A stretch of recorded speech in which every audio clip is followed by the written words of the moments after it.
Weipa is special to me because it's where I've grown up. It's where I experienced a lot of things. It's where my family is. It's where I still currently live and where I plan on living for a very long time. My name is Malachai Clements. We're sitting here at Gong Bung, which is in Weipa on York Peninsula up the top of Queensland.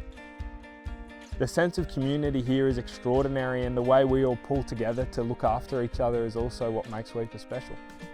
Being in such a remote part of Queensland, we face a lot more challenges than other towns and cities. We're 12 hours north of Cairns and it's predominantly a dirt road to get here. So it means that our cost of living is much higher, our access to amenities is much more difficult, and a primary issue in the community is access to fresh, nutritious and cheap fruit. We experience far higher numbers of preventable chronic diseases. So if we can address the food issue, we'll be able to address that more successfully. We can grow our own things. We are a self-sustainable people. We see that with our meat sourcing. So we all hunt, we all fish, we all collect, stingrays and crabs and shells that we sustainably get ourselves. So we can apply those same principles and practices that we apply with our meat collection to our fruit and veggie growing. So a lot of this knowledge has been lost over the years. Previous generations have grown fruit and vegetables and cultivated agriculture themselves, but unfortunately that knowledge was lost. So it's really important to reinstate that knowledge, reinstate this sense of agriculture into the community so that they know that they can be empowered and grow their own food for their own consumption. The project is to establish a community garden, and then the vision is to then extend that to livestock raising, to extend that to education in the schools, and then eventually improve the infrastructure around Weipa and around the Napranum community to allow there to be more access to our goods and services and our fruit and veggies that travel up from Cairns. To achieve this vision, we need a number of stakeholders to come to the table and collaborate. We need the local Aboriginal Shire Council to come, and they are showing interest in this and be a really crucial part of it. We need the local mine to come to the table and collaborate with us to push this idea into actually being something. Then we also need the wider agricultural industry and the Ministry of Agriculture to share their knowledge with us, share their expertise, and help us to be able to make this a collaborative effort with them for the better of the community.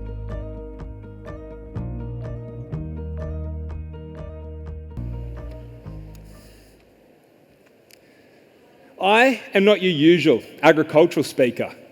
I'm a chiropractic student, a disability support worker, and a bushie from far north Queensland. Until recently, I hadn't even heard of evokeAG. My family are generational cattle farmers, but I'm no expert in the field. Most days, you can find me flicking lure at barramundi or hunting mud crab far too deep in croc country, much to my nan's dismay. I'm not studying agriculture, I don't work on some new breakthrough agricultural product, but today I'm here to share a story.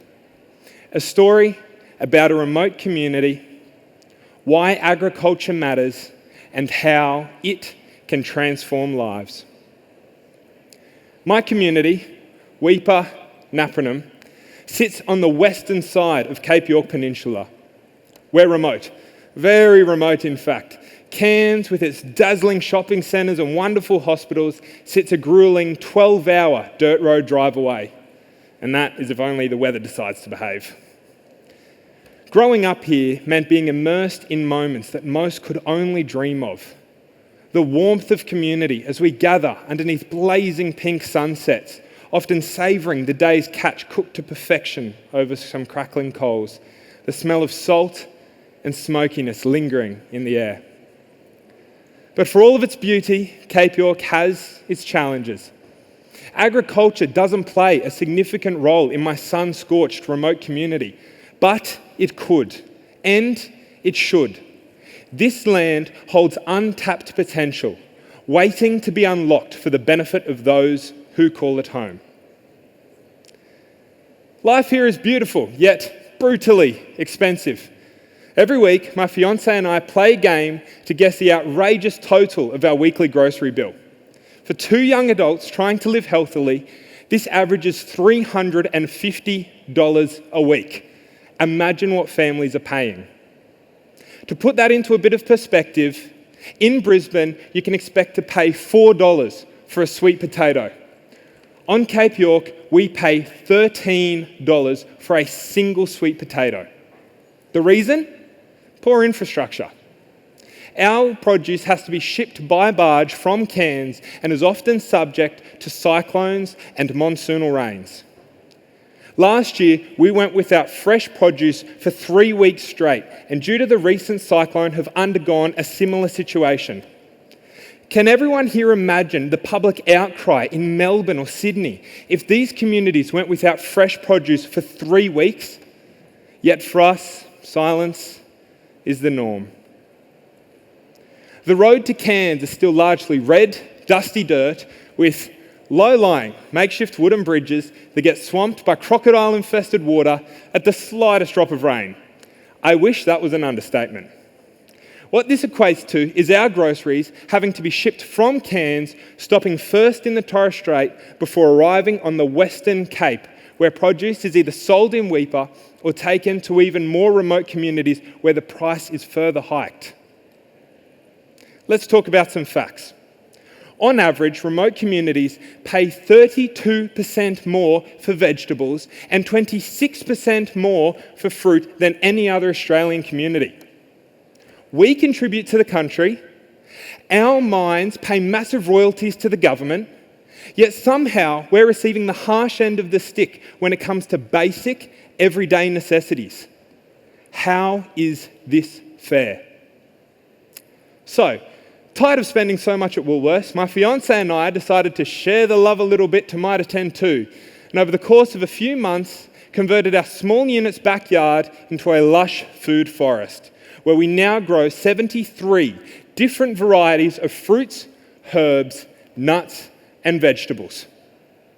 A year later, we're already receiving our first produce in the form of pomegranates, pineapples, bananas, and mangoes. And once our lush food forest is established, we'll grow enough fruit to sustain 2 people. Our backyard is thriving, though I won't act like it's been a completely smooth journey. I've been given very funny looks by Qantas employees when checking in my luggage for a flight. Apparently, having 24 kilograms worth of dirty fruit tree seedlings is not the norm, though it is legal. Our soil is diminished due to mining in the 60s, so we've done everything we can to learn about regenerative agriculture and are restoring our soils. Though, the neighbour's cat does like to dig up the fish I put in the garden as fertiliser. Every now and again, I'll find a smelly, decomposing barramundi carcass that really should be 30 centimetres underground, graciously draped across my lawn. My fiancée absolutely loves it. But our backyard experiment, while having a few small losses, has many wins that cast a beaming light over those losses. We proved something powerful, that self-sufficiency is achievable even in harsh conditions. Now imagine scaling this to entire communities. You see, the thing is, Indigenous people in Australia weren't always so reliant on Australia's grocery duopoly. But through damaging policies, knowledge that took thousands of years to cultivate has been lost. While most families still source their own protein from our abundant waterways, harpooning dugong, collecting mud shells, or chasing enraged bovine beasts through burnt eucalypt forests, agricultural knowledge is far less prevalent. It didn't used to be this way, and it doesn't have to be.